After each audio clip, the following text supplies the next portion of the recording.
So guys एक बार आप सबका फिर से बहुत बहुत स्वागत है हिंदी के लाइव टेस्ट में। तो जैसा कि आप सबको पता है, कल मैंने आपको 100+ एमसीक्यूज करवाए थे 1 घंटे के पहले पहले, और आज फिर से 1 घंटे का हम लोग टेस्ट लेंगे और यहाँ पर 100+ एमसीक्यू सॉल्व करेंगे उसी के आगे। तो कल मैंने जो जो टॉपिक आपको कवर किए थे, पर्यायवाची, विलोम, वो सब से अलग आज मैं नया टॉपिक लेकर के आया हूँ। 2-3 टॉपिक होंगे और सारे के सारे आपके इंपॉर्टेंट टॉपिक होने वाले हैं। तो यहाँ पर फटाफट यार सभी लोग जुड़ जाओ, शेयर कर दो अपने दोस्तों के साथ जो भी यहाँ पर जुड़े हुए हैं। इसके अलावा आप लोग वीडियो को लाइक कर दीजिएगा अगर आपको वीडियो पसंद आता है तो अंत में।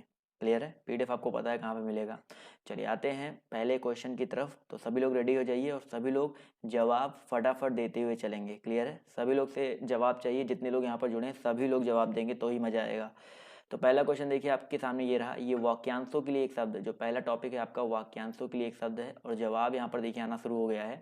तो भाई अगर हम बात करते हैं जो अपने स्थान या स्थिति से अलग ना किया जा सके, उसे क्या बोलते हैं दोस्तों? हम लोग अच्युत बोलते हैं। बिल्कुल सही बात है, उसको हम लोग अच्युत बोलते हैं। यानी कि ऑप्शन नंबर जो इसका ए है वो यहाँ पर बिल्कुल करेक्ट हो जाएगा। इसके अलावा एक होता है जो अपनी बात या जगह से टले नहीं, उसको बोलते हैं अटल। और अटूट, जो दिया ना जा सके उसको अदेय बोलते हैं, जिससे टूटा ना जा सके वो अटूट होता है। जो बंधन टूट नहीं सकता उसको अटूट बंधन बोलते हैं। आते हैं अगले क्वेश्चन पर। तो अगला क्वेश्चन देखिए बहुत ही अच्छा है कि जिस स्त्री के पुत्र और पति ना हो, इस वाक्य के लिए एक शब्द क्या हो जाएगा? फटाफट जवाब दीजिए भाई। जिस स्त्री के पुत्र और पति ना हो उसको क्या बोलते हैं? जवाब देखिए यहाँ पर आना शुरू हो गया है। तो याद रखिएगा भाई, जिस स्त्री का पुत्र भी नहीं होता और पति भी नहीं होता है उसको हम लोग अवीरा बोलते हैं। बहुत ही इंपॉर्टेंट है अवीरा। ऑप्शन नंबर ए, जितने भी लोग जवाब दे रहे हैं वो लोग यहाँ पर बिल्कुल करेक्ट हो जाएंगे। क्लियर है? चलिए आते हैं क्वेश्चन नंबर 3 की तरफ। देखिए क्या कह रहा है, जो देने योग्य है उसके लिए एक शब्द क्या हो जाएगा? जो देने योग्य है उसके लिए एक शब्द क्या हो जाएगा? गे, पे, दे या दान? जवाब देखिए यहाँ पर आना शुरू हो गया है। तो बिल्कुल सही बात है, जो देने योग्य होता है उसको दे बोलते हैं, और जो गाने योग्य होता है उसको गे बोलते हैं, और जो पीने योग्य होता है उसको पे बोलते हैं। क्लियर है? तो ये सारी चीजें याद रखिएगा। आते हैं अगले क्वेश्चन की तरफ। तो अगला क्वेश्चन देखिए आपसे यहाँ पर क्या कह रहा है, जीने की इच्छा। बताइए सर, फटाफट जवाब दीजिए। जीने की इच्छा को क्या कहा जाता है? चारों ऑप्शन मैं आपको बता दूंगा, बट आप लोग पहले फटाक से इसका जवाब दीजिए क्या हो जाएगा।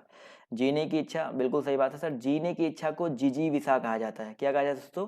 जिजीविषा कहा जाता है। इसके अलावा यहाँ पर जानने की इच्छा को क्या कहा जाता है? जिज्ञासु कहा जाता है। इसके अलावा किसी पर विजय पाने की इच्छा को जिगीसु कहा जाता है। और यहाँ पर अगर हम बात करते हैं पानी पीने की जो इच्छा होती है या किसी चीज को पीने की जो प्यास होती है वो पिपासु कहा कहलाता है। क्लियर है? तो चारों ऑप्शन आई होप आप सबके क्लियर हो गए होंगे।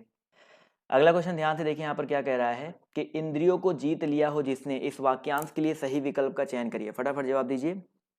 जी हाँ, इंद्रियों को जीत लिया हो जिसने, इस वाक्यांश के लिए सही विकल्प क्या हो जाएगा? फटाफट सभी लोग जवाब दीजिए। तो याद रखिएगा भाई, इंद्रियों को जीत लिया हो जिसने, उसको हम लोग बोलते हैं जितेंद्रिय। उसको क्या बोलते हैं हम लोग? जितेंद्रिय बोलते हैं। करेक्ट है? और इंद्र को जीतने वाला इंद्रजीत कहलाता है। तो यहाँ पर ऑप्शन जो इसका सी है करेक्ट हो जाएगा। चलिए आते हैं अगले क्वेश्चन पर। तो अगला क्वेश्चन देखिए आपके सामने ये रहा कि निम्नलिखित प्रश्न में 4 विकल्प दिए गए हैं और आपको बताना है जो थोड़ा जानता हो। जो थोड़ा जानता हो उसको क्या बोलेंगे? अवज्ञ, अल्प, अल्पज्ञ या सर्वज्ञ? जो थोड़ा जानता हो उसके लिए बताइए एक वाक्यांश क्या हो जाएगा? जवाब देखिए आना शुरू हो गया है। तो भाई जो थोड़ा जानता हो उसको अल्पज्ञ बोलते हैं। क्या बोलते हैं दोस्तों? अल्पज्ञ बोलते हैं। यानी कि ऑप्शन नंबर जो इसका सी है वो यहाँ पर करेक्ट हो जाएगा। जल्दी जल्दी करेंगे क्योंकि टाइम आपके पास कम है, पेपर आपका नजदीक है और 100 क्वेश्चन आपको सॉल्व करने हैं। अगला क्वेश्चन देखिए फटाक से क्या कह रहा है कि निम्नलिखित प्रश्न में 4 विकल्पों में से उस विकल्प का चयन करें जो वाक्यांशों के लिए एक शब्द का विकल्प है। तो बताइए, जो इस लोक की बात है, बताइए जो इस लोक की बात है उसको क्या बोलेंगे? जवाब दीजिए फटाफट। जवाब देखिए यहाँ पर आना शुरू हो गया। तो याद रखिएगा, लौकिक बोलते हैं। क्या बोलते हैं दोस्तों? लौकिक बोलते हैं। जो इस लोक की बात है उसको हम लोग लौकिक बोलते हैं, और जो इस लोक का ना हो सका उसको अलौकिक बोलते हैं। क्लियर है? आते हैं अगले क्वेश्चन पर। तो अगला क्वेश्चन देखिए आपके सामने ये रहा कि सही विकल्प का चयन करें जो वाक्यांशों के लिए एक शब्द है आदि से अंत तक। फटाफट जवाब दीजिए। सही विकल्प चयन करना है जो वाक्यांशों के लिए एक शब्द है आदि से अंत तक। क्वेश्चन नंबर 8, जवाब दीजिए फटाफट। आदि से अंत तक क्या बोलेंगे? याद रखिएगा दोस्तों, आदि से अंत तक अनादि नहीं होता है, आद्योपांत होता है। ये बहुत इंपॉर्टेंट क्वेश्चन है। तो यहाँ पर जो लोग बोल रहे हैं बी वो लोग करेक्ट है, अनादि वाले गलत हो जाएंगे। भाई जिसका कोई आदि ना हो, जिसका कोई आदि यानी कि जिसका कोई प्रारंभ नहीं होता उसको अनादि बोलते हैं, और इसी समय में होने वाले को समकालीन बोलते हैं। तो ये दोनों चीजें अलग अलग हैं। आद्योपांत यहाँ पर हो जाएगा। अगला क्वेश्चन देखिए आपसे यहाँ पर क्या कह रहा है। आते हैं अगले क्वेश्चन पर। तो क्या कह रहा है कि भाई सही विकल्प का चयन करें जो वाक्यांशों के लिए एक शब्द है। जो सब कुछ जानता है उसको क्या बोलेंगे? फटाफट जवाब दीजिए भाई। जो सब कुछ जानता है, तो बिल्कुल सही बात है। देखो जो सब कुछ जानता है उसको क्या बोलते हैं हम लोग? सर्वज्ञ बोलते हैं। क्या बोलते हैं? सर्वज्ञ बोलते हैं। ज्ञानी तो अलग चीज होता है। तो यहाँ पर ऑप्शन नंबर जो इसका ए है वो यहाँ पर बिल्कुल करेक्ट हो जाएगा। चलिए आते हैं अगले क्वेश्चन पर। तो क्या कह रहा है कि भविष्य में होने वाला, इसके लिए एक शब्द क्या हो जाएगा? भविष्य में होने वाला, इसको क्या बोलते हैं? जी हाँ, भविष्य में होने वाले को भावी बोलते हैं। क्या बोलते हैं दोस्तों? भावी बोलते हैं। यानी कि ऑप्शन नंबर जो इसका ए है वो यहाँ पर बिल्कुल करेक्ट हो जाएगा। इसी तरह दोस्तों क्वेश्चन नंबर आपका 11 कह रहा है प्रत्युत्पन्नमति, इसका मतलब क्या होता है बताइए? प्रत्युत्पन्नमति इसका मतलब क्या होता है? फटाफट क्वेश्चन नंबर 11 का जवाब दीजिए। बिल्कुल सही जवाब देखिए आना शुरू हो गया है। तो प्रत्युत्पन्नमति को बोलते हैं हम लोग भाई जो तत्काल सोचकर उत्तर दे सके। बिल्कुल सही बात है, जो तत्काल सोच के उत्तर दे सके उसको प्रत्युत्पन्नमति बोलते हैं। क्लियर है? चलिए आते हैं अगले क्वेश्चन पर। तो क्या कह रहा है कि पैसे से मनुष्य की जो जीवन जीने की इच्छा है, अभी मैंने आपको बताया था जीवन जीने की इच्छा को क्या बोलते हैं? फटाफट जवाब दीजिए। क्वेश्चन रिपीट है, बस आपका क्वेश्चन का लैंग्वेज चेंज हो गया है। तो बिल्कुल सही बात है, जीवन जीने की इच्छा मैंने आपको बताया था जिजीविषा को बोलते हैं। तो ऑप्शन नंबर जो इसका ए है करेक्ट हो जाएगा। चतुरानन का मतलब होता है जिसके चार आनन होते हैं, जिसके चार मुख होते हैं। विष्णु जी की बात हो रही है यहाँ पर। आते हैं अगले क्वेश्चन पर। तो अगला क्वेश्चन यही कह रहा है कि दिए गए वाक्य के लिए एक शब्द का चयन कीजिए। पाप करने के बाद स्वयं दंड पाना। पाप करने के बाद अगर स्वयं दंड पा रहे हैं तो उसको क्या बोलेंगे? बिल्कुल सही बात है। तो यहाँ पर याद रखिएगा, पाप करने के बाद स्वयं दंड पाना यानी कि प्रायश्चित होता है। क्या होता है दोस्तों? प्रायश्चित होता है। तो ऑप्शन नंबर जो इसका सी है वो यहाँ पर बिल्कुल करेक्ट हो जाएगा। क्लियर है? चलिए आते हैं अगले क्वेश्चन पर। तो क्या कह रहा है कि अनियमित के लिए उचित वाक्यांश चुने। अनियमित, अनियमित किसको बोला जाता है? फटाफट बताइए सर। अनियमित जिस पर कोई नियंत्रण ना हो, जिस जो नियमानुकूल ना हो। तो यहाँ पर जवाब देखिए आना शुरू हो गया। तो बी ऑप्शन जो है करेक्ट हो जाएगा। जो नियम के अनुकूल ना हो उसको हम बोलते हैं अनियमित। क्लियर है? तो ऑप्शन नंबर जो इसका बी है यहाँ पर करेक्ट हो जाएगा। अगला क्वेश्चन देखिए क्या कह रहा है कि जिस पर आक्रमण हो, इस वाक्यांश के लिए उचित शब्द का चयन करना है। जिस पर आक्रमण हो, तो भाई जिस पर आक्रमण होता है उसको क्या बोलते हैं? याद रखिएगा दोस्तों, जिस पर आक्रमण होता है उसको हम लोग बोलते हैं आक्रांत। क्या बोलते हैं दोस्तों? आक्रांत। और आक्रामक तो अलग चीज होता है, जो बहुत ज्यादा आक्रामक होता है उसको क्या बोलते हैं? अलग चीज होता है। तो यहाँ पर ऑप्शन नंबर जो इसका सी है वो यहाँ पर करेक्ट हो जाएगा। क्लियर है? अपने प्राण खुद ही समाप्त करने के लिए बोलते हैं आत्मघाती। और किसी पर हम आक्रमण करने वाले हों तो वो आक्रमण होता है। अगला क्वेश्चन देखिए क्या कह रहा है कि पृथ्वी, तारों, ग्रहों आदि का स्थान, इस वाक्यांश के लिए एक शब्द क्या होगा? भाई समुद्र में तो पृथ्वी, तारे, ग्रह होते नहीं है। धरती पर भी पृथ्वी, धरती तो है ही, खुद ही पृथ्वी है। तो यहाँ पर ग्रह और तारे तो धरती पर तो है नहीं। तो यहाँ पर अंतरिक्ष जो है बिल्कुल करेक्ट हो जाएगा। बिल्कुल सही बात है, पृथ्वी, ग्रहों और तारों का जो स्थान होता है वो अंतरिक्ष कहलाता है। आते हैं अगले क्वेश्चन पर। तो क्या कह रहा है कि प्राणदा के लिए अनेक शब्द क्या हो जाएगा? प्राणदा के लिए वाक्यांश बताना आपको क्या हो जाएगा? फटाफट जवाब दीजिए। प्राणदा का मतलब क्या होता है आपको ये बताना है। तो भाई प्राणदा यानी कि प्राण देने वाली दवा या जीवन देने वाली दवा। तो यहाँ पर हम लोग कह सकते हैं ऑप्शन नंबर बी जो है बिल्कुल करेक्ट हो जाएगा, जीवन देने वाली दवा।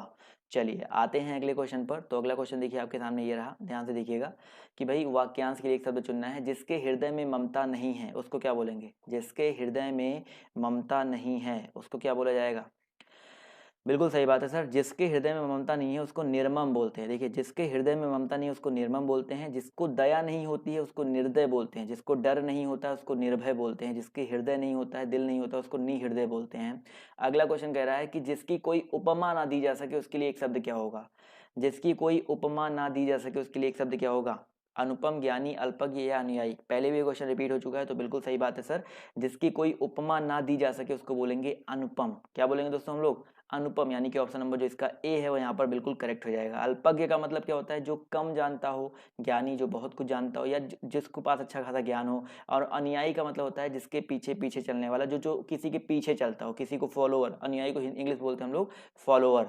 आते हैं अगले क्वेश्चन पर। तो अगला क्वेश्चन कह रहा है कि दूसरों की बातों में दखल देना, इसके लिए एक शब्द क्या होगा?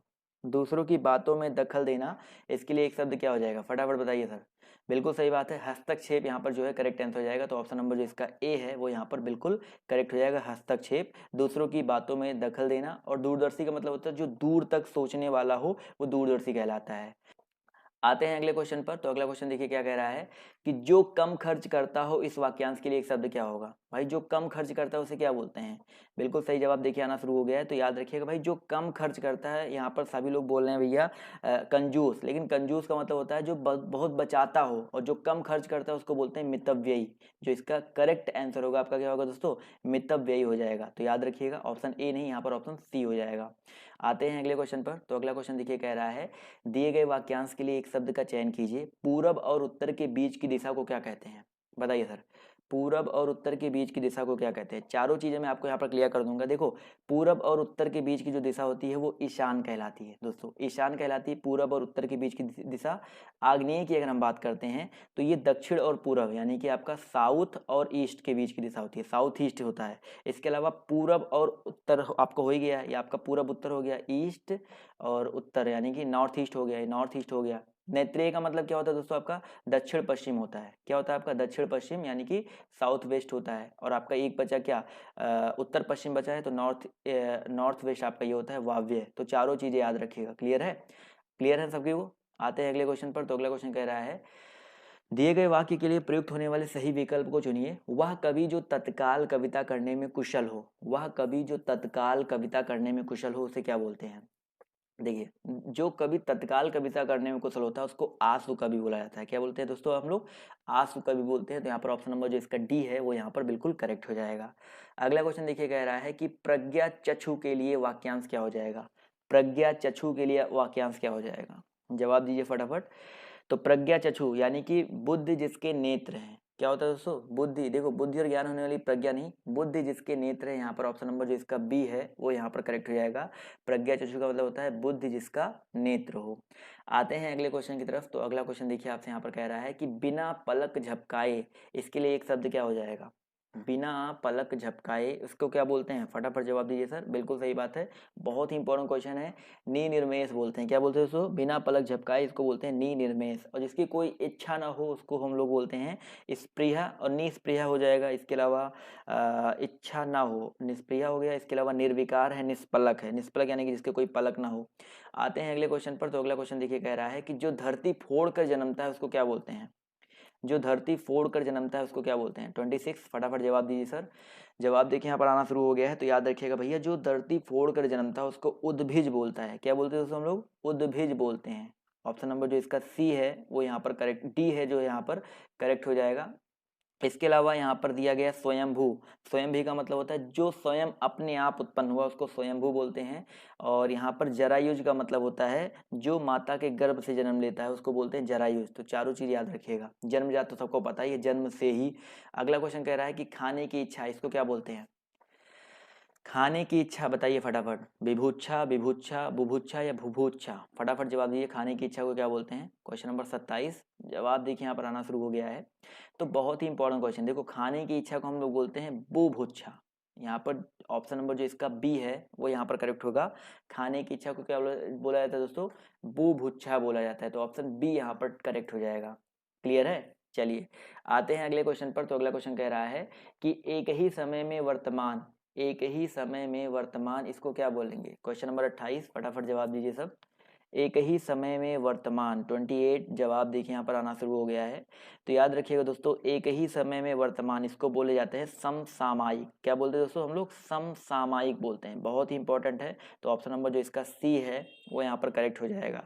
जबकि जीवन भर के लिए आजीवन होता है। क्लियर है, चलिए आते हैं अगले क्वेश्चन पर। तो अगला क्वेश्चन देखिए आपसे यहाँ पर क्या कह रहा है कि पार्थिव, पार्थिव का मतलब क्या होता है। क्वेश्चन नंबर 29 है, जवाब दिए सभी लोग। पार्थिव का मतलब क्या होता है। जी हाँ बिल्कुल सही बात है सर। पार्थिव का मतलब होता है जिसका संबंध पृथ्वी से होता है। किससे होता है दोस्तों, पृथ्वी से होता है। तो यहाँ पर जितने भी लोग जवाब दे रहे हैं ऑप्शन नंबर डी वो लोग यहाँ पर बिल्कुल करेक्ट हो जाएंगे। चलिए आते हैं अगले क्वेश्चन पर। तो अगला क्वेश्चन कह रहा है कि जिनका प्रयोग निश्चित शब्द समुदाय या पूरे वाक्य का अतिरिक्त भावार्थ प्रदान करने के लिए होता है उसे क्या कहते हैं। बताइए, जिनका प्रयोग निश्चित शब्द समुदाय या पूरे वाक्य का अतिरिक्त भावार्थ प्रदान करने के लिए होता है उसे क्या कहते हैं। जवाब देखिए यहाँ पर आना शुरू हो गया है। तो याद रखिएगा क्वेश्चन नंबर 30 का जो करेक्ट आंसर आपका हो जाएगा निपात हो जाएगा। क्या हो जाएगा दोस्तों, निपात हो जाएगा। निपात का मतलब ही होता है उसको एक अलग रूप देना, या निपात से कोई फर्क नहीं पड़ता है। तो ऑप्शन नंबर, ये वाक्य के अंग भी नहीं होते हैं। तो यहाँ पर ऑप्शन नंबर जो इसका डी है वो यहाँ पर बिल्कुल करेक्ट हो जाएगा। क्लियर है। चलिए आते हैं अगले क्वेश्चन पर। तो अगला क्वेश्चन देखिए आपसे यहाँ पर क्या कह रहा है कि भाई जो इंद्र पर विजय प्राप्त कर चुका हो उसको क्या बोलेंगे। जो इंद्र पर विजय प्राप्त कर चुका हो उसको क्या बोलते हैं। अभी मैंने आपको बताया था जिसने जीत लिया हो, जिसने इंद्र को जीत लिया हो या जो इंद्र पर विजय प्राप्त कर लिया हो उसको बोलते हैं इंद्रजीत। क्या बोलते हैं दोस्तों हम लोग, इंद्रजीत बोलते हैं। तो यहाँ पर ऑप्शन नंबर जो इसका सी है वो यहाँ पर बिल्कुल करेक्ट हो जाएगा। और जिसने इंद्रियों को, जो हमारी इंद्रियां होती हैं उनको जीत लिया उसको जितेंद्रिय बोलते हैं। तो दोनों में डिफरेंस है। आते हैं अगले क्वेश्चन पर। तो क्या कह रहा है कि उच्च कुल में पैदा व्यक्ति, इसको क्या बोला जाता है, फटाफट बताइए सर। उच्च कुल में पैदा व्यक्ति, इसे क्या बोलते हैं हम लोग। जवाब देखिए यहाँ पर आना शुरू हो गया है, तो याद रखिएगा भैया, उच्च कुल में पैदा व्यक्ति। जवाब देखिए यहाँ पर आना शुरू हो गया है। तो भैया उच्च कुल में पैदा व्यक्ति को हम लोग कुलीन बोलते हैं। क्या बोलते हैं दोस्तों हम लोग, कुलीन बोलते हैं। जबकि समान वर्ण में पैदा होने वाला सवर्ण कहलाता है। सवर्ण मतलब होता है जो समान वर्ण में पैदा हुआ हो। इसी तरह अगला क्वेश्चन देखिए क्या कह रहा है कि जंगल में लगने वाली आग को क्या बोलते हैं। बताइए सर, जंगल में लगने वाली आग को क्या बोलते हैं। बहुत ही आसान सा क्वेश्चन है, जवाब सभी लोग दे सकते हैं, पहले भी ये क्वेश्चन में करवा चुका हूं। तो बिल्कुल सही जवाब आ रहा है दावानल। तो जो दावानल होता है वो जंगल में लगने वाली आग होती है। और पेट की आग को बोलते हैं हम लोग जठराग्नि। क्या बोलते हैं, ये पेट की आग होता है, याद रखिएगा ये पेट की आग है। इसके अलावा यहाँ पर क्या बोलते हैं, ऑप्शन दिया गया है बड़वानल। तो ये होता है भैया समुद्र में लगने वाली आग को बड़वानल बोला जाता है। क्लियर है। और वन में लगने वाली आग को, जंगल में लगने वाली आग को दावानल बोला जाता है। क्लियर है। चलिए आते हैं अगले क्वेश्चन पर। तो अगला क्वेश्चन देखिए क्या कह रहा है कि जिसके बराबर कोई ना हो उसको क्या बोलेंगे। जिसके बराबर कोई ना हो उसे क्या बोला जाएगा। क्वेश्चन नंबर 34, जवाब दीजिए सभी लोग। भैया विलक्षण है और यहाँ पर 4 ऑप्शन दिए गए हैं। तो यहाँ पर भैया जिसके बराबर कोई ना हो, तो जिसके बराबर कोई ना हो, तो यहाँ पर देखा जाए तो भाई करेक्ट आंसर क्या हो सकता है। तो यहाँ पर हम लोग एग्जैक्ट रूप में तो नहीं बट मान सकते हैं जिसकी तुलना कोई ना कर सके, तो ऑप्शन नंबर बी को मान सकते हैं। ऑप्शन नंबर बी यहाँ पर हो सकता है, बट एग्जैक्ट ये बहुत शुद्ध रूप से नहीं बोलेंगे इसको। भाई जिसके बराबर कोई ना हो उसको अद्वितीय, जो इसका एग्जैक्ट करेक्ट आंसर होना चाहिए वो अद्वितीय होना चाहिए, बट यहाँ पर ऑप्शन में ऐसा कुछ नहीं है तो अनुपम हो जाएगा। विलक्षण का मतलब पता है, विशेष लक्षणों से युक्त। असाधारण का मतलब होता है जो साधारण ना हो। लोकातीत का मतलब होता है लोक से परे। और अनुपम का मतलब होता है जिसकी उपमा ना दी जा सके। तो ये होता है, बट यहाँ पर चलिए ऑप्शन में नहीं है तो बी को मान लेते हैं। आते हैं अगले क्वेश्चन पर। तो अगला क्वेश्चन देखिए कह रहा है कि निम्न में से कौन सा पीछे चलने वाला शब्द समूह के लिए प्रयुक्त है। पीछे चलने वाला, इसको क्या बोलेंगे, फटाफट जवाब दीजिए सर। एक तो अनुयायी होता है जो पीछा करते हैं, वो पीछे पीछे फॉलो करते हैं, वो अलग चीज होता है। बट यहाँ पर पूछा गया पीछे चलने वाला, इस शब्द के लिए एक शब्द क्या हो जाएगा। तो याद रखिएगा अनुगत। बिल्कुल सही बात है, अनुगत होता है। पीछे चलने वाले शब्द समूह के लिए हम लोग अनुगत शब्द का यूज करते हैं। अनुगत या अनुयायी दोनों एक ही चीज है। तो यहाँ पर ऑप्शन जो इसका ए है करेक्ट हो जाएगा। अगला क्वेश्चन देखिए क्या कह रहा है भैया कि किसी कथन पर सहमत होना, किसी कथन पर सहमत होना उसको क्या बोलेंगे। समर्थन बोलेंगे, स्वीकृति बोलेंगे, अनुमोदन बोलेंगे या सहमति बोलेंगे। तो बिल्कुल सही जवाब देखिए आना शुरू हो गया। तो सहमति बोला जाता है। तो किसी कथन पर सहमत होने को क्या बोलते हैं दोस्तों, सहमति बोलते हैं। जी हाँ, जितने लोग 4 बोले तो ऑप्शन नंबर जो इसका डी है वो यहाँ पर बिल्कुल करेक्ट हो जाएगा। चलिए दोस्तों आते हैं अगले क्वेश्चन पर। तो क्या कह रहा है कि भाई पीढ़ी दर पीढ़ी चला आने वाला, इसके लिए समुचित शब्द क्या है। पीढ़ी दर पीढ़ी चला आने वाला, इसके लिए समुचित शब्द क्या हो जाएगा। 37, फटाफट सभी लोग जवाब दीजिए। जी हाँ, पीढ़ी दर पीढ़ी चढ़ा आने वाला, इसको बोलते हैं हम लोग अन्वयागत। तथागत नहीं बोलते दोस्तों, इसको हम बोलते हैं अन्वयागत बोलते हैं। तो ऑप्शन नंबर जो इसका डी है वो यहाँ पर बिल्कुल करेक्ट हो जाएगा। क्लियर है। एक के बाद एक आते हैं अगले क्वेश्चन पर। तो कंजूसी से धन व्यय करने वाला क्या कहलाता है। कंजूसी से धन व्यय करने वाला, फटाफट जवाब दीजिए सभी लोग। तो क्वेश्चन नंबर आपका 38, जवाब देखिए यहाँ पर आना शुरू हो गया है। तो याद रखिएगा दोस्तों, कंजूसी से धन व्यय करने वाला, यहाँ पर जो करेक्ट आंसर आपका हो जाएगा कृपण। क्या हो जाएगा दोस्तों आपका, कृपण। तो यहाँ पर बिल्कुल सही जवाब आ रहा है। तो कृपण यहाँ पर ऑप्शन नंबर जो इसका सी है वो यहाँ पर बिल्कुल करेक्ट हो जाएगा। अगला क्वेश्चन कह रहा है कि पर्वत की तलहटी, इसको क्या बोलते हैं। पर्वत की तलहटी, सभी लोग जवाब दीजिए। 39, जवाब देखिए यहाँ पर आना शुरू हो गया है। तो भैया पर्वत की तलहटी को हम लोग क्या बोलते हैं, उपत्यका बोलते हैं, उपत्यका बोलते हैं। बहुत ही इंपॉर्टेंट है, याद रखिएगा, उपत्यका बोलते हैं पर्वत की तलहटी को। इसके अलावा यहाँ पर एक चीज और याद रखिएगा, अधित्यका का, ये क्वेश्चन कई बार आपके पेपर में आ चुका है। उपत्यका और अधित्यका, ये पर्वत की तलहटी होती है, पर्वत का शीर्ष होता है या ऊपरी भाग मान सकते हो। तो ये दोनों अलग अलग चीजें हैं। तो उपत्यका होता है पर्वत की तलहटी। क्लियर है। तो ऑप्शन जो इसका बी है यहाँ पर करेक्ट हो जाएगा। अगला क्वेश्चन देखिए कह रहा है कि किसी की सहायता करने वाला, क्वेश्चन नंबर 40 जवाब दीजिए भाई, किसी की सहायता करने वाला क्या कहलाता है? क्वेश्चन नंबर 40 फटाफट जवाब दीजिए सभी लोग। 40 का जवाब यहाँ पर देखिए आना शुरू हो गया है। तो सहायक होता है, किसी की सहायता करने वाला क्या होता है दोस्तों? सहायक होता है। जो हृदयवान होता है उसको सहृदय बोलते हैं। साथ चलने वाला सहचर कहलाता है, और साथ साथ कार्य करने वाला सहकार्य कहलाता है। क्लियर है? चारों ऑप्शन क्लियर है सभी को? आते हैं अगले क्वेश्चन पर। तो क्या कह रहा है कि भला चाहने वाला, इसके लिए क्या हो जाएगा बताइए सर? भला चाहने वाले को क्या बोलते हैं? बिल्कुल सही बात है, यहाँ पर तो बहुत ही आसान सा क्वेश्चन है, जवाब देखिए आना शुरू हो गया है। तो भाई भला चाहने वाला क्या हो जाएगा? हितैषी। बिल्कुल सही बात है। निस्वार्थ अलग चीज होता है, निस्वार्थ होता है बिना किसी स्वार्थ के, तो हितैषी का मतलब होता है भला चाहने वाला। तो ऑप्शन जो इसका सी है वो यहाँ पर बिल्कुल करेक्ट हो जाएगा। भाई जो कार्य बिना किसी स्वार्थ के किया जाता है वो निस्वार्थ कहलाता है। तो यहाँ पर भला चाहने वाला पूछा गया तो हितैषी हो जाएगा। आते हैं अगले क्वेश्चन पर। तो क्या कह रहा है भाई? जो हर समय अपना मतलब साधता है उसे क्या कहते हैं? ये बहुत इंपॉर्टेंट क्वेश्चन है भाई। जो हर समय अपना मतलब साधता है उसको क्या बोलते हैं? जवाब दीजिए फटाफट सभी लोग। जवाब देखिए यहाँ पर आना शुरू हो गया। देखो, जो हर समय अपना मतलब साधता है उसको स्वार्थी बोलते हैं, साथ ही साथ मतलब भी बोलते हैं। तो चाहे एक बोलो चाहे तीन बोलो, यहाँ पर फर्स्ट और थर्ड दोनों आंसर करेक्ट है। तो चाहे एक भी बोल सकते हो, थर्ड बोल सकते हो, बट यहाँ पर अगर पेपर में ऐसा क्वेश्चन आता है स्वार्थी को आप टिक करो, क्योंकि ये व्याकरण की दृष्टि से ज्यादा शुद्ध है। क्लियर है? चलिए आते हैं अगले क्वेश्चन पर। तो अगला क्वेश्चन देखिए आपके सामने ये रहा कि भाई अब देखो ये टॉपिक चेंज हो गया है। तो यहाँ पर पूछ रहा है कि भिन्नार्थक शब्द का चयन कीजिए, मतलब इन चारों में भिन्नार्थक कौन सा है? पावक, अनल, अनिल और कृषाणु। फटाफट जवाब दीजिए। पावक, अनल, अनिल और कृषाणु। तो बिल्कुल सही जवाब। देखिए यहाँ पर देखा जाए तो पावक, अनल और कृषाणु का मतलब आग होता है। तीनों का मतलब क्या होता है? आग होता है। लेकिन अनिल की बात करते हैं तो अनिल का मतलब क्या होता है दोस्तों? आपका हवा होता है। क्या होता है? आपका हवा होता है। अनल और अनिल में यही तो डिफरेंस होता है, ये आग होता है, ये हवा होता है। तो यहाँ पर ऑप्शन जो इसका बी है वो यहाँ पर अलग हो जाएगा। क्लियर है? जी हाँ, ये तीनों सिनोनिम्स हैं और आपका ये अलग हो जाएगा। चलिए बिल्कुल सही बात है। अगला क्वेश्चन देखिए, कह रहा है कि श्रुति सम भिन्नार्थक शब्द के जोड़ों को पहचानें। श्रुति सम का मतलब होता है जो सुनने में समान हो लेकिन उनके अर्थ जो है आपके अलग अलग हो। फटाफट जवाब दीजिए। श्रुति सम भिन्नार्थक शब्द के जोड़े को पहचानना है। क्वेश्चन नंबर 2 फटाफट जवाब दीजिए सभी लोग। चलिए यहाँ पर देखिए, सुनने में समान तो ये सारे नहीं है, बस आपका एक ही ऑप्शन बन रहा है, अपेक्षा और उपेक्षा। अपेक्षा और उपेक्षा सुनने में समान है, लेकिन अपेक्षा का मतलब होता है जिसकी कोई इच्छा होती है, कोई आशा होती है। उपेक्षा का मतलब होता है किसी की उपेक्षा करना, किसी की अवलोचना करना, अवहेलना करना, या किसी के बारे में बुरा सुरा बोलना, निरादर करना। तो ऑप्शन जो इसका ए है वो यहाँ पर बिल्कुल करेक्ट हो जाएगा। क्लियर है? अगले क्वेश्चन पर आते हैं। तो अगला क्वेश्चन देखिए आपसे यहाँ पर क्या कह रहा है कि समूहार्थक शब्द चिन्हित कीजिए। समूहार्थक शब्द यहाँ पर चिन्हित करना है। समूहार्थक शब्द क्या हो जाएगा बताइए? पुरुष, मनुष्य, स्त्री और भीड़। तो यहाँ पर बिल्कुल सही बात है सर। समूहार्थक, देखो पुरुष एक पुरुष हो सकता है, मनुष्य एक मनुष्य हो सकता है, स्त्री एक स्त्री हो सकती है, लेकिन भीड़ हमेशा समूह में ही आती है। तो बिल्कुल आसान सा क्वेश्चन है। तो यहाँ पर ऑप्शन नंबर जो इसका डी है भीड़, वो यहाँ पर क्या हो जाएगा? बिल्कुल करेक्ट हो जाएगा। क्लियर है दोस्तों? चलिए आते हैं अगले क्वेश्चन की ओर। तो अगला क्वेश्चन देखिए आपके सामने ये रहा कि भाई समूहार्थक शब्दों को यहाँ भी चिन्हित करना है। इन चारों में बताइए फटाफट समूहार्थक कौन सा हो जाएगा? स्तवक, पुरुष, गमला या गुलाब? जवाब दीजिए फटाफट। चलिए, तो मैं आपको बताता हूँ, यहाँ पर कुछ लोग कंफ्यूज्ड हैं। तो यहाँ पर स्तवक जो है करेक्ट हो जाएगा। क्यों सर? स्तवक का मतलब ही होता है फूलों का गुच्छा, गुलदस्ता, ढेर। तो यहाँ पर ऑप्शन नंबर जो इसका ए है वो यहाँ पर क्या हो जाएगा? बिल्कुल करेक्ट हो जाएगा। समझ में आ गया ना?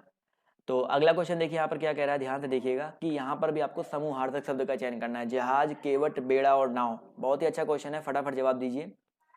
जवाब देखिए यहाँ पर आना शुरू हो गया भाई। जहाज हो गया, केवट हो गया, नाव हो गया, ये सिंगल सिंगल लोग हैं। लेकिन बेड़ा की बात करते हैं तो बेड़ा जो होता है वो जहाज, नाव, केवट, जहाँ पर सब लोग इकट्ठा हो जाते हैं उसको बेड़ा बोला जाता है। तो ये भी आपका एक समूहार्थक शब्द है।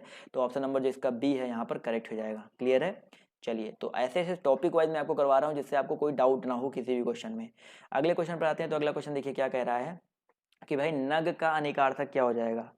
नग का अनेकार्थक शब्द नहीं है, बताइए। नग का अनेकार्थक शब्द यहाँ पर कौन सा नहीं है? फटाफट जवाब दीजिए सर। नग के बहुत सारे अनेकार्थी शब्द होते हैं, जैसे पर्वत हो गया, सर्प हो गया, सूर्य हो गया, लेकिन यहाँ पर हाथी की बात करते हैं। बिल्कुल सही बात है सर। यहाँ पर जो हाथी है ये नग का अनेकार्थक शब्द नहीं है। तो ऑप्शन नंबर जो इसका डी है यहाँ पर करेक्ट हो जाएगा। हाथी अलग चीज होता है, गज हो सकता है। अगला क्वेश्चन देखिए कह रहा है कि इनमें से मूक का अनेकार्थक शब्द कौन सा नहीं है? बताइए, मूक का अनेकार्थक शब्द कौन सा नहीं है? क्वेश्चन नंबर आपका 2, फटाफट जवाब दीजिए सभी लोग। गूंगा, चुप, शांत और विवश, इनमें से मूक का अनेकार्थक शब्द कौन सा नहीं है? क्वेश्चन नंबर 2 जवाब फटाफट दीजिए, फटाफट जवाब देखिए आना शुरू हो गया है। तो यहाँ पर अगर हम बात करते हैं मूक के बारे में, भाई मूक का मतलब चुप होता है, गूंगा होता है, विवश होता है, लेकिन शांत तो नहीं होता है। भाई जो मूक है जरूरी नहीं है वो शांत ही रहे, शांत तो हम भी बैठ सकते हैं। तो ऑप्शन नंबर जो इसका सी है वो यहाँ पर करेक्ट हो जाएगा। चलिए फटाफट बढ़ते हैं अगले क्वेश्चन की ओर। तो क्वेश्चन नंबर 3 कह रहा है कि जल, प्राण, पुत्र आदि जो है किस शब्द के अनेकार्थी हैं। जल है, प्राण है, पुत्र है, ये किस शब्द के अनेकार्थी है। औषधि, सार, तत्व या जीवन। जवाब दीजिए फटाफट। औषधि, तत्व, सार या जीवन। तो यहाँ पर जवाब देखिए आना शुरू हो गया है। तो भाई जल, प्राण, पुत्र इन सब की अगर हम बात करते हैं तो ये बेसिकली किसके हैं भाई, डी, जीवन के अनेकार्थी शब्द हैं। तो ऑप्शन नंबर जो इसका डी है वो यहाँ पर बिल्कुल करेक्ट हो जाएगा। आते हैं अगले क्वेश्चन पर। तो क्या कह रहा है कि निम्न में से कौन सा अनेकार्थक शब्द है, कौन सा शब्द आपका अनेकार्थक शब्द है, फटाफट जवाब दीजिए। साहस, पुस्तक, अंबर या बालक। साहस, पुस्तक, अंबर या बालक। चलिए क्वेश्चन नंबर 4 जवाब दीजिए सभी लोग। जवाब देखिए यहाँ पर आना शुरू हो गया, तो याद रखिएगा बिल्कुल सही जवाब आ रहा है। तो यहाँ पर अगर हम बात करते हैं अंबर जो शब्द है आपका अनेकार्थक शब्द है। अंबर के बहुत सारे अर्थ होते हैं, आकाश, वस्त्र, मेघ आदि बहुत सारे शब्द होते हैं। अगला क्वेश्चन देखिए यहाँ पर क्या कह रहा है कि निम्न में से कौन सा शब्द अनेकार्थक है, बताइए। अभिमान, अधिक, आयु और अर्थ, इसमें से अनेकार्थक शब्द कौन सा हो जाएगा। बहुत इंपॉर्टेंट ही टॉपिक है, लोग यहाँ पर गलती करके बहुत ज़्यादा आते हैं।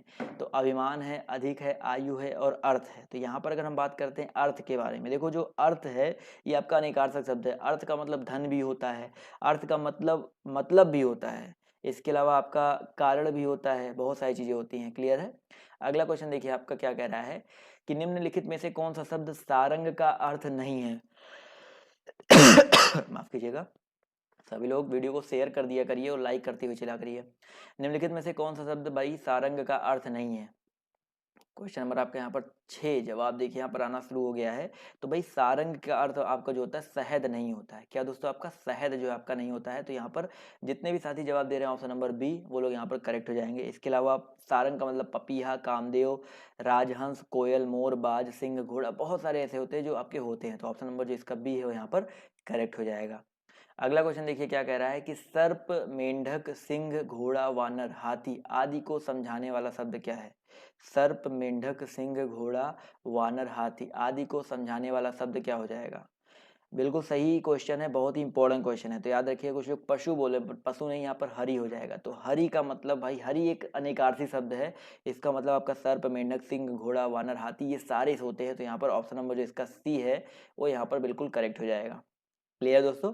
चलिए आते हैं अगले क्वेश्चन की ओर। तो अगला क्वेश्चन देखिए आपसे यहाँ पर क्या कह रहा है कि आपको प्रश्न संख्या 1 में और 2 में अनेकार्थी शब्द दिए गए हैं, एक अर्थ शब्द के साथ लिखा है, दूसरा अर्थ बताइए। जैसे प्रमत्त का मतलब होता है स्वेच्छाचारी, इसका दूसरा अर्थ क्या हो सकता है। प्रमत्त का मतलब आपका होता है स्वेच्छाचारी, तो दूसरा अर्थ क्या हो सकता है, जवाब दीजिए फटाफट।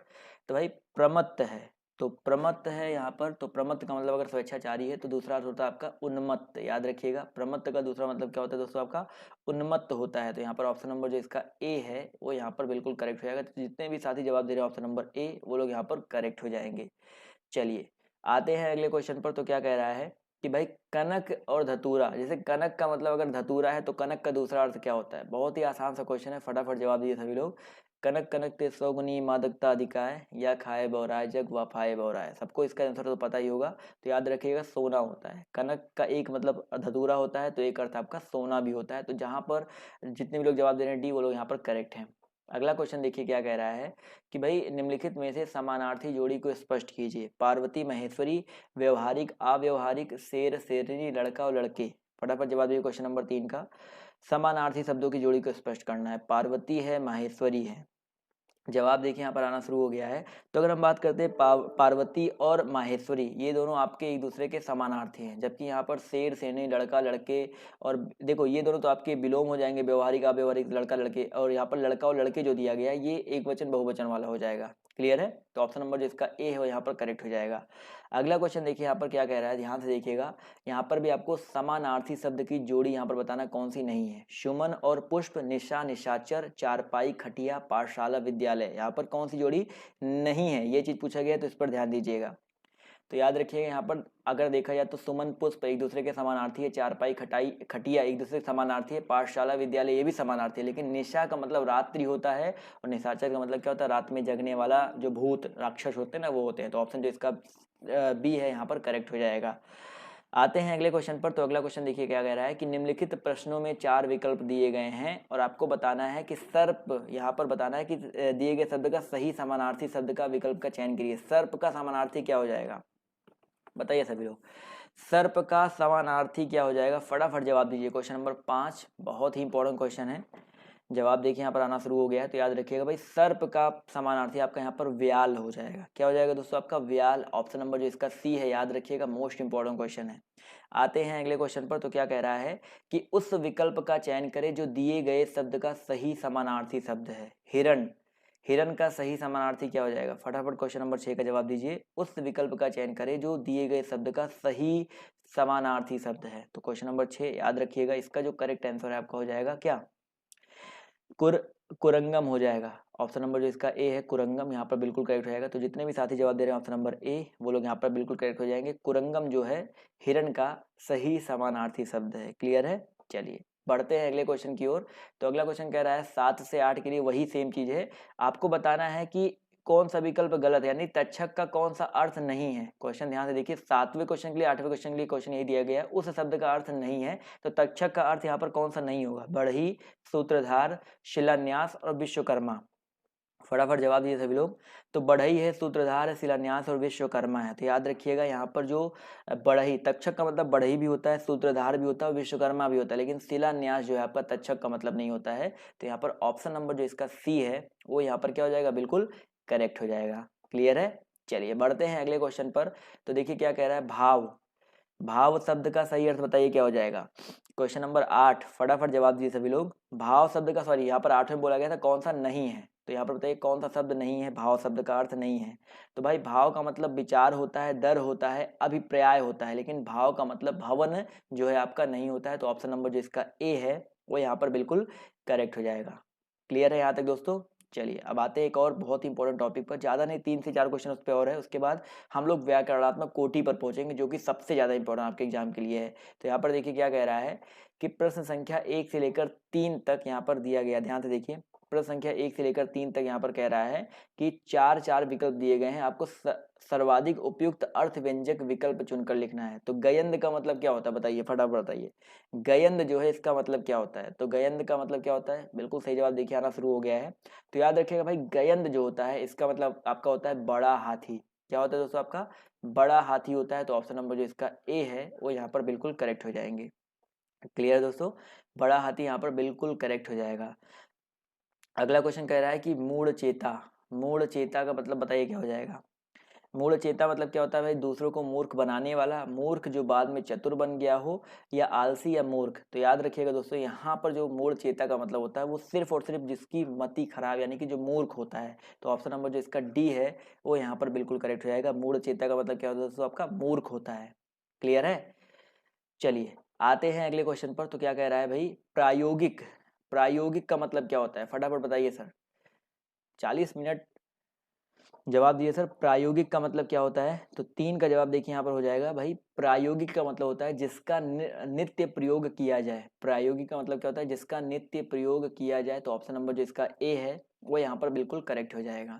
इसी तरह दोस्तों क्वेश्चन नंबर 4 आपका यहाँ पर क्या कह रहा है, रित, रित जो है इसका अर्थ क्या हो जाएगा, रित है, ऋतु नहीं है, सिर्फ रित है। तो रित का अर्थ क्या होता है, फटाफट जवाब दीजिए सर। क्वेश्चन नंबर 4, रित का मतलब क्या होता है। याद रखिएगा दोस्तों, रित का मतलब आपका सत्य होता है। तो यहाँ पर जो लोग बोल रहे हैं ए ऑप्शन, वो लोग यहाँ पर बिल्कुल करेक्ट हो जाएंगे। क्लियर है, चलिए आते हैं अब हम लोग एक बहुत ही इंपॉर्टेंट टॉपिक पर, और उस टॉपिक में हम लोग क्वेश्चन सॉल्व करेंगे 40 से 50 क्वेश्चन, जो कि बहुत इंपॉर्टेंट है। तो यहाँ पर पहला क्वेश्चन देखिए आपके सामने, उससे ये रहा कि क्रियापरक व्याकरणिक कोटि चिन्हित करना है। क्रियापरक व्याकरणिक कोटि आपको यहाँ पर चिन्हित करना है, फटाफट बताइए क्या होता है। जवाब देखिए यहाँ पर, याद रखिएगा क्रियापरक व्यापारिक कोटि आपके यहाँ पर पक्ष हो जाएगा। क्या हो जाएगा दोस्तों, आपका पक्ष। पक्ष या प्रकार का जो संबंध होता है वो क्रिया से ही होता है। बेसिकली यह क्रिया द्वारा सूचित कार्य की पूर्णता या अपूर्णता तथा बारंबारता का संकेत होता है। तो बहुत ही इंपॉर्टेंट क्वेश्चन है। तो ऑप्शन नंबर जो इसका डी है वो यहाँ पर करेक्ट हो जाएगा। अगले क्वेश्चन पर आते हैं। तो अगला क्वेश्चन देखिए आपके सामने ये रहा, ध्यान से देखिएगा कि पद परिचय को क्या नहीं कहा जाता है। बताइए, पद परिचय को क्या नहीं कहा जाता है? फटाफट जवाब दिए सभी लोग। तो याद रखिएगा दोस्तों, पद परिचय की अगर हम बात करते हैं तो इसको क्या नहीं कहा जाता है। यहाँ पर जो ऑप्शन नंबर इसका ए है, पद संगठन है, यहाँ पर नहीं कहा जाता है। तो पद परिचय को पद संगठन जो है नहीं कहा जाता है। पद निर्देश, पद निर्णय, पदान्वय, ये सब कह सकते हो। तो ऑप्शन नंबर जो इसका ए है वो यहाँ पर बिल्कुल करेक्ट हो जाएगा। क्लियर है? चलिए आते हैं अगले क्वेश्चन पर। तो अगला क्वेश्चन देखिए, यहाँ पर बताना है, लिंग बताना है। मनगढ़ंत में कौन सा लिंग हो जाएगा? सभी लोग जवाब दीजिए फटाफट, जितने लोग यहाँ पर जुड़े हुए हैं। मनगढ़ंत का लिंग बताना है। जवाब देखिए यहाँ पर आना शुरू हो गया। तो भाई मनगढ़ंत जो है आपका स्त्रीलिंग होता है। क्या होता है दोस्तों? आपका स्त्रीलिंग होता है। तो यहाँ पर ऑप्शन नंबर जो इसका बी है यहाँ पर करेक्ट हो जाएगा। अगला क्वेश्चन देखिए क्या कह रहा है कि निम्न में से कौन सा शब्द स्त्रीलिंग है? विवाद, रूप, सार और आय, इसमें से स्त्रीलिंग शब्द कौन सा हो जाएगा? बहुत ही आसान सा क्वेश्चन है। तो यहाँ पर याद रखिएगा, जो यहाँ पर विवाद, सार और रूप है ये आपके पुल्लिंग है, जबकि यहाँ पर जो आय है ये आपका स्त्रीलिंग शब्द हो जाएगा। क्लियर है? स्त्रीलिंग पुल्लिंग से आप ये समझ लो 2 क्वेश्चन आपको जरूर देखिए 60 क्वेश्चन आपका आना है हिंदी का, तो 2 से 3 क्वेश्चन आपको इस टॉपिक से जरूर देखने को मिलेंगे। आप लोग लिख के ले लीजिए। अगला क्वेश्चन देखिए कह रहा है कि यहाँ पर बताइए स्त्रीलिंग शब्द कौन सा हो जाएगा? गृह, पत्ता, चंदन और सभा, यहाँ पर स्त्रीलिंग शब्द कौन सा हो जाएगा? फटाफट जवाब दीजिए सभी लोग।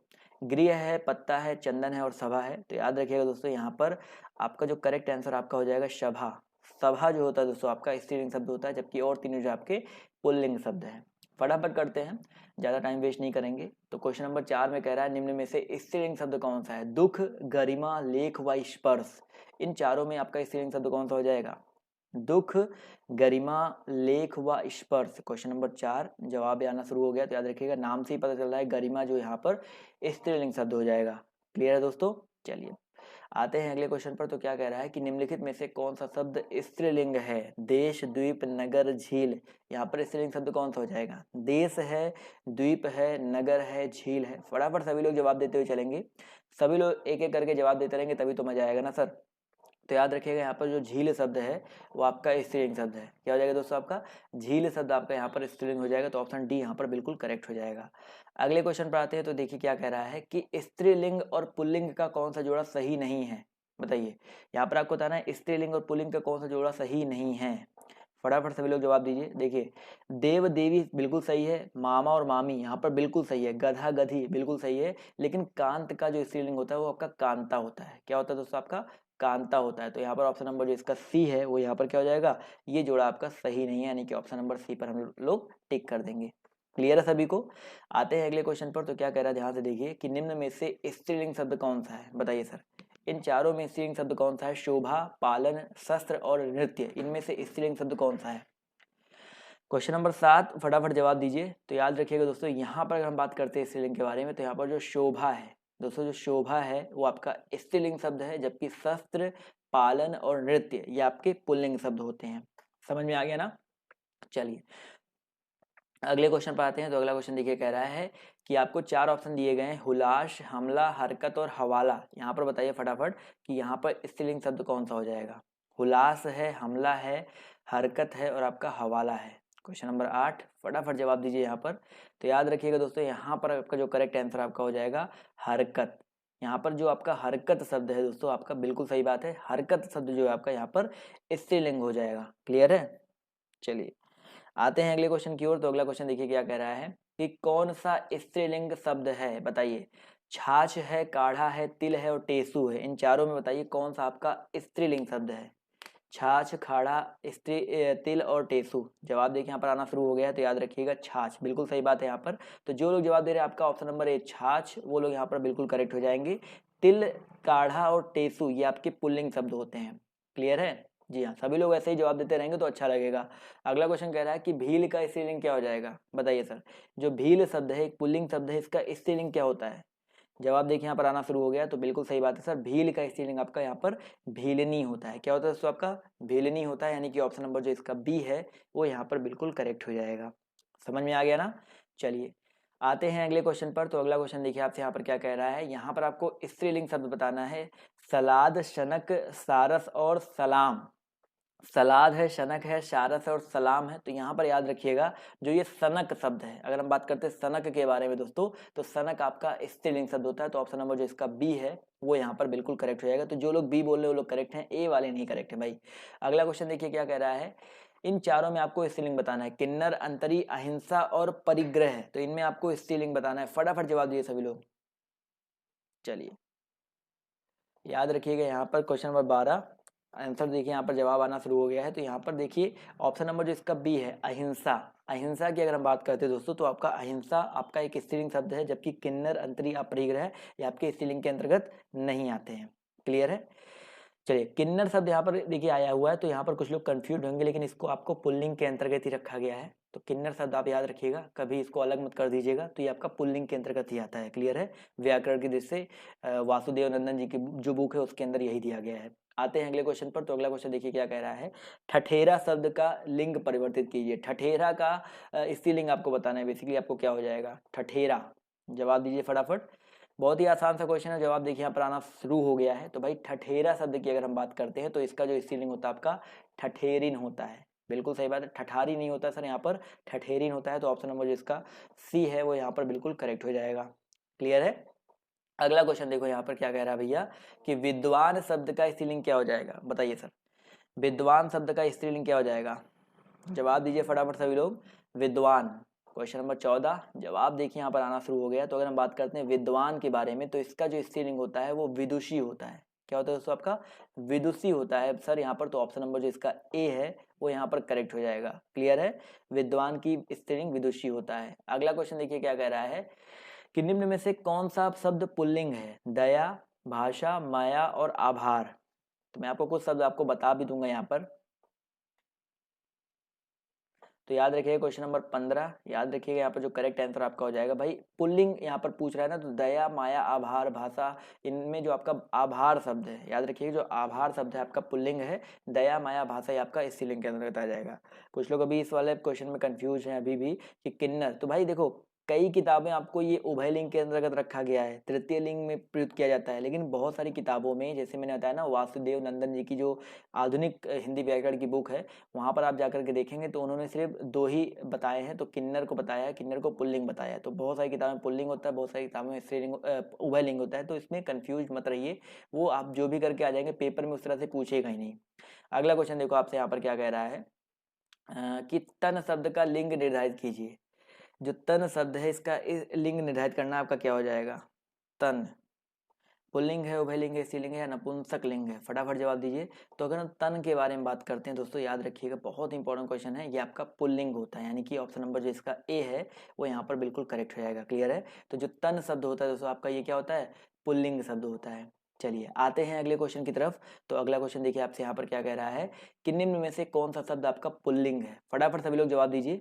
तो इसका जवाब हो जाएगा दोस्तों कष्ट। तो दोस्तों यहाँ पर जो कष्ट शब्द है आपका ये पुल्लिंग शब्द हो जाएगा। तो ऑप्शन नंबर जो इसका बी है वो यहाँ पर बिल्कुल करेक्ट हो जाएगा। क्लियर है। चलिए आते हैं अगले क्वेश्चन पर। तो अगला क्वेश्चन देखिए आपसे यहाँ पर कह रहा है, कि निम्न में से आपको पुल्लिंग शब्द बताना है, क्षमा, क्षेत्र, घटना और रीति। 2 से 3 आपको यहाँ पर आएगा। चलिए क्लियर है, 6 बजे ठीक है सर। तो क्वेश्चन नंबर 18 का जवाब दीजिए। निम्नलिखित में से आपको पुल्लिंग शब्द बताना है, क्षमा है, क्षेत्र है, घटना है और रीति है। तो 18 याद रखिएगा, यहाँ पर जो करेक्ट आंसर आपका हो जाएगा क्षेत्र। जो क्षेत्र है दोस्तों आपका ये पुल्लिंग शब्द हो जाएगा। तो ऑप्शन नंबर जो इसका सी है वो यहाँ पर बिल्कुल करेक्ट हो जाएगा। क्लियर दोस्तों, बहुत इंपॉर्टेंट है। आते हैं अगले क्वेश्चन पर। तो क्या कह रहा है ध्यान से देखिए, कि यहाँ पर पुल्लिंग शब्द बताना है, दया, प्रार्थना, वायु और नेत्र। फटाफट सभी लोग जवाब दीजिए, ज्यादा टाइम नहीं बचा है, क्वेश्चन को खत्म भी करना है हमें। अभी बहुत सारे क्वेश्चन बचे हैं, अभी तो 90 क्वेश्चन ही हुआ है। क्वेश्चन नंबर 19 जवाब देखिए यहाँ पर आना शुरू हो गया है। तो याद रखिएगा यहाँ पर जो आपका पुल्लिंग शब्द है वो आपका हो जाएगा नेत्र। क्या हो जाएगा दोस्तों आपका नेत्र। नेत्र जो है आपका पुल्लिंग शब्द हो जाएगा। क्लियर है। आते हैं अगले क्वेश्चन पर। तो क्या कह रहा है ध्यान से देखिए, कि क्रियार्थक संज्ञा सदा किस रूप में रहती है। क्रियार्थक संज्ञा जो है सदा किस रूप में रहती है। क्वेश्चन नंबर आपके यहाँ पर 20 है, जवाब देखिए आना शुरू हो गया है। तो याद रखिए क्रिया अर्थक यहाँ पर बात कर रहा है। तो क्रियार्थक संज्ञा जो होती है हमेशा याद रखिएगा एक वचन पुल्लिंग में होती है। किस में होती है दोस्तों, एक वचन पुल्लिंग में होती है। जैसे मैं एक एग्जाम्पल दे रहा हूँ, कहना, कहना हो गया, खाना हो गया, सोना हो गया, ये क्रियार्थक संज्ञा होती है। क्लियर है। तो ऑप्शन नंबर जो इसका बी है वो यहाँ पर करेक्ट हो जाएगा। अगले क्वेश्चन पर आते हैं। तो अगला क्वेश्चन देखिए कह रहा है, कि निम्नलिखित में से पुल्लिंग शब्द छांटिए। यहाँ पर आपको पुल्लिंग शब्द छाटना है, फटाफट जवाब दीजिए। क्वेश्चन नंबर 21 का, चाहत, मेहनत, रंगत और आहार, यहाँ पर पुल्लिंग शब्द कौन सा हो जाएगा? जवाब देते हुए चलेंगे तो बहुत ही अच्छा रहेगा। तो क्वेश्चन नंबर 21 का जो करेक्ट आंसर क्या हो जाएगा सर? आहार। यहाँ पर अगर हम बात करते हैं दोस्तों आहार के बारे में दोस्तों, तो आपका जो आहार है ये आपका एक पुल्लिंग शब्द है। क्लियर है? आते हैं क्वेश्चन नंबर 22 पर। तो स्त्रीलिंग पुल्लिंग आपको जितने भी इंपॉर्टेंट हो सकते हैं आज सब करवा दूंगा, जिससे आपको एग्जाम में कोई दिक्कत ना हो। यहाँ पर आपको बताना है चारों में पुल्लिंग शब्द बताना है कौन सा है। कैमरा, प्लेट, तस्वीर और पायल। यहाँ पर पुल्लिंग शब्द बताना है, पुरुष लिंग शब्द कौन सा है? तो याद रखिएगा दोस्तों कैमरा क्या होता है दोस्तों? आपका कैमरा जो होता है आपका पुरुष लिंग होता है। इसके अलावा प्लेट, पायल, तलवार ये सारे के सारे आपके स्त्रीलिंग होते हैं। चलिए आते हैं अगले क्वेश्चन पर। तो यहाँ पर आपको मिलान करना है, जल्दी से मिलान कर लेते हैं। तो देखिए क्या है, साहब स्त्रीलिंग और पुल्लिंग है और आपको मिलान करना है। तो साहब का स्त्रीलिंग क्या हो जाएगा बताइए? इसको मैं फटाफट मिला देता हूँ आपके सामने। क्या देखिए सिंपल सा है, साहब का आपका मेम हो जाएगा। क्लियर है? पिता का माता हो जाएगा। क्लियर है? आते हैं क्वेश्चन नंबर, हाथी की हथनी हो जाएगा और सांप का शापिन हो जाएगा। क्लियर है? तो यहाँ पर 23 में देखा जाए तो आपका पहला ऑप्शन जो है करेक्ट हो जाएगा। 3 4 3 2 1। तो यहाँ पर जितने लोग जवाब दे रहे हैं ऑप्शन नंबर ए, वो लोग यहाँ पर बिल्कुल करेक्ट हो जाएंगे। चलिए आते हैं अगले क्वेश्चन की ओर। तो अगला क्वेश्चन देखिए आपके सामने ये रहा। देखिए यहाँ पर क्या कह रहा है कि निम्न प्रश्न में लिंग से संबंधित आपको यहाँ पर बताना है, लिंग से संबंधित आपको जवाब देना है। फटाफट देखिए यहाँ पर क्या हो जाएगा कि भाई अकारांत तथा अकारांत, अकारांत तथा अकारांत पुल्लिंग शब्दों को इकारांत कर देने से वो स्त्रीलिंग हो जाते हैं। तो यहाँ पर पहला ये है। दूसरा कह रहा है कि जाति बोधक शब्दों के अंतिम स्वरूप का, अंतिम स्वर का लोप कर उनमें कहीं इन और कहीं आइन प्रत्यय लगाकर स्त्रीलिंग बनाया जाता है। तो यहाँ पर बताइए कौन कौन सा कथन आपका करेक्ट हो जाएगा? 4 ऑप्शन दिए गए हैं, फटाफट जवाब दीजिए सभी लोग। तो याद रखिए 24। तो यहाँ पर याद रखिएगा दोनों कथन आपके सही है, यहाँ पर दोनों कथन सही है। तो ऑप्शन नंबर जो इसका सी है वो यहाँ पर क्या हो जाएगा? बिल्कुल करेक्ट हो जाएगा। क्लियर है? चलिए, तो ये हो गया लिंग से संबंधित क्वेश्चन। अब वचन पे आ जाते हैं। वचन से कुछ क्वेश्चन है आपके, ज्यादा क्वेश्चन नहीं बचे हुए हैं, आप ये समझ के चलो 17 क्वेश्चन और है, फटाफट करेंगे। तो किसका प्रयोग सदैव एक वचन में होता है? फटाफट जवाब दीजिए। किसका प्रयोग यहाँ पर सदैव एक वचन में होता है? बहुत इंपॉर्टेंट है। क्वेश्चन नंबर फर्स्ट जवाब दीजिए सभी लोग। तो याद रखिएगा दोस्तों यहाँ पर जो क्वेश्चन नंबर फर्स्ट का करेक्ट आंसर आपका है क्या हो जाएगा? प्रत्येक हो जाएगा। तो ऑप्शन नंबर जो इसका बी है वो यहाँ पर बिल्कुल कर जाएगा। यहाँ पर जो प्रत्येक है इसका प्रयोग जो है सदैव एक वचन में होता है। क्लियर है? अगला क्वेश्चन देखिए क्या कह रहा है कि दिए गए विकल्पों में से वह शब्द चुनिए जिनका प्रयोग सदा एक वचन में होता है। इनमें भी आपको बताना है कि एक वचन में सदैव किसका प्रयोग होता है। कक्षा, प्राण, आंसू और प्रत्येक। देखो यहाँ पर प्राण की बात करते हैं, आंसू की बात करते हैं, प्रत्येक की बात करते हैं, कक्षा की बात करते हैं। बहुत ही आसान सा क्वेश्चन है। तो यहाँ पर जो प्रत्येक है, प्रत्येक का प्रयोग हमेशा याद रखिएगा सदैव एक वचन में होता है। और ये आंसू, प्राण, कक्षा ये हमेशा बहुवचन में प्रयोग होते हैं। तो ऑप्शन नंबर जो इसका डी है यहाँ पर करेक्ट हो जाएगा।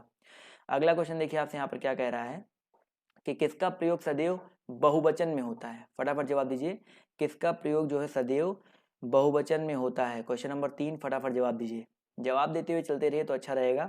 तो भाई यहाँ पर अगर देखा जाए तो दर्शन है, लता है, नारी है और गाय है। तो यहाँ पर याद रखिएगा जो दर्शन है, भाई लता नहीं दोस्तों, यहाँ पर जो दर्शन है इसका प्रयोग सदैव बहुवचन में होता है। दर्शन हो गया, इसके अलावा लोग हो गया, प्राण हो गया, बहुत सारे ऐसे हैं जिनका प्रयोग हमेशा बहुवचन में ही होता है।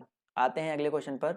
तो क्या कह रहा है कि निम्नलिखित शब्दों में से कौन सा शब्द सदैव बहुवचन होता है? फटाफट बताइए सदैव बहुवचन कौन सा होता है? लड़का, घोड़ी, प्राण या चिड़िया? जवाब दीजिए फटाफट। तो याद रखिएगा लड़का है, घोड़ी है, प्राण है और चिड़िया है। तो यहाँ पर ऑप्शन नंबर जो इसका बी है, जवाब देखिए आना शुरू हो गया। तो बी वाला ऑप्शन जो है करेक्ट हो जाएगा। जो प्राण होता है वो सदैव किस में यूज होता है दोस्तों? आपका बहुवचन में यूज होता है। मैंने आपको इसके पहले भी बता दिया था। चलिए आते हैं अगले क्वेश्चन पर। तो क्या कह रहा है कि निम्नलिखित में से कौन सा शब्द सदा बहुवचन में प्रयुक्त होता है? चारों ऑप्शन बताना है कौन सा शब्द आपका सदैव बहुवचन में यूज होता है। शिशु, पुस्तक, भक्ति और प्राण। क्वेश्चन नंबर 5 जवाब दीजिए फटाफट। तो याद रखिएगा वही सेम क्वेश्चन रिपीट हो गया तो इसको स्किप कर देंगे, प्राण यहाँ पर करेक्ट हो जाएगा। अगला क्वेश्चन देखिए कह रहा है कि निम्नलिखित में से कौन सा शब्द दोनों वचनों में समान रहता है? कथा है, लता है, सरसों है, कुटी है। बताइए कथा, लता, सरसों और कुटी इन चारों वचनों में कौन सा समान रहता है?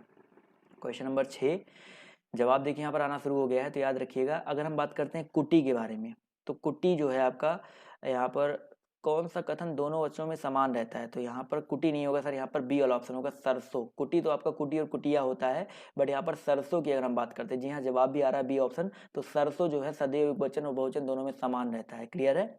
चलिए अगले क्वेश्चन पे आते हैं। तो क्या कह रहा है सर चाकू शब्द का बहुवचन क्या होगा? फटाफट जवाब दीजिए सर। चाकू शब्द का बहुवचन क्या होता है?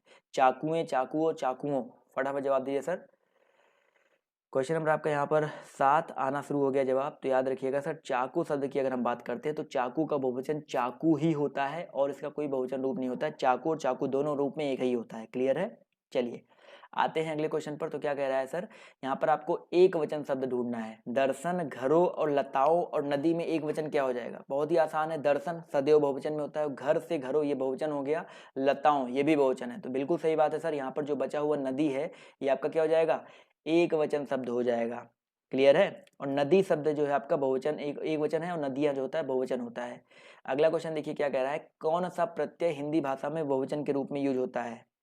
ये बहुत ही इंपॉर्टेंट क्वेश्चन है और यहाँ पर थोड़ा कंफ्यूजन भी लोगों को है। तो यहाँ पर कौन सा प्रत्यय हिंदी भाषा में बहुवचन के रूप में यूज होता है? यहाँ पर ओ है, ए है, ऐ है और आहा है। तो यहाँ पर अगर देखा जाए तो ए और ऐ दोनों यूज होता है सर प्रत्यय।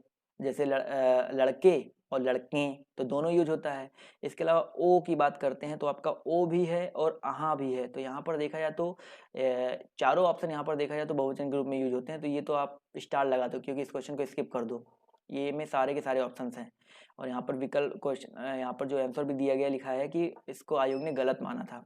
अगला क्वेश्चन देखो क्या कह रहा है कि वधु का बहुवचन क्या हो जाएगा? फटाफट जवाब दीजिए सर, वधु का बहुवचन क्या हो जाएगा? क्वेश्चन नंबर 10 जवाब देखिए यहाँ पर आना शुरू हो गया है। तो बहुत ही अच्छा क्वेश्चन है, नॉर्मल सा क्वेश्चन है। तो याद रखिएगा दोस्तों, जो वधु होता है इसका बहुवचन क्या होता है दोस्तों? वधुएं होता है। क्या होता है दोस्तों आपका? वधुएं होता है। तो यहाँ पर ऑप्शन जो इसका सी है करेक्ट हो जाएगा। सो गाइज आज की क्लास जो है आपको कैसी लगी? यहाँ पर मैंने कोशिश किया था कि 100 प्लस क्वेश्चन और 100 प्लस क्वेश्चन मैंने आपको करवाए। 105 क्वेश्चन मैंने अभी तक आपको सॉल्व करवा दिए हैं और अभी 1 घंटे कंप्लीट भी नहीं हुए हैं। तो आपको आज का सेशन जो है कैसा लगा कमेंट करके बता दीजिएगा और जाते जाते आप लोग लाइक कर दीजिएगा, अच्छा सा कमेंट कर दीजिएगा और इसी तरह की क्लासेस आपको मिलती रहेंगी। और कल जो है स्पेशल क्लासेस मेरी हैं अनअकैडमी पर, मेरी जो है स्पेशल क्लासेस हैं। तो 2 से 3 क्लासेस हैं। आपको टेलीग्राम पर आप लोग जुड़ जाओ और आप लोग ऐसे जुड़ते रहो और आपको मैं नोटिफिकेशन दे दूंगा। तो वो जो क्लासेस हैं आपको फ्री यूट्यूब पे तो चलता ही रहेगा, यहाँ पर भी आपको मिलता रहेगा, हर जगह आपको जो क्लासेस है मिलती रहेंगी। तो आप लोग बस जुड़े रहो। क्लियर है? तो अभी के लिए इस वीडियो में सिर्फ इतना ही। बाय बाय, टेक केयर, जय हिंद, जय भारत। मिलते हैं सबसे नेक्स्ट वीडियो में।